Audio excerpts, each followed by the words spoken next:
Зошто еден чист италијански пијалок се вика американо? Јас сум Огнен, а денеска таа тајна ја откриваме низ рецепт. Приказната започнува во 1860-тите години во барот на Гаспаре Кампари во Милано. Оригинално, овој пијалок се викал Милано Торино, поради двете главни состојки, Кампари од Милано и слаткиот вермут од Торино.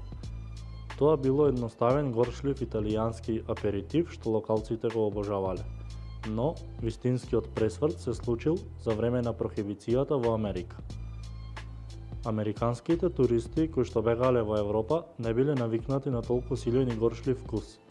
За да им го олеснат пиењето, италијанските бармени почнале да додаваат сплеш газирана вода. Интересен факт е дека ова е првиот пијалок што Џејмс Бонд го нарачува во првиот роман на Иан Флеминг Казино Ројал. Бонд го сметал за соодветен пијалок кога седиш во кафуле на сонце, бидејќи е лесен и има малку алкохол.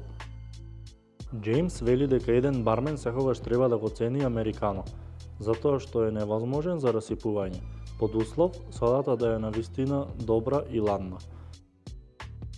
Иако името звучи гордо, италијанците всушност го нарекле така затоа што им било чудно што американците не можат да го пијат чистиот горшлив вкус, па морале да го разредуваат со вода. Доказ дека содата може да направи чудо.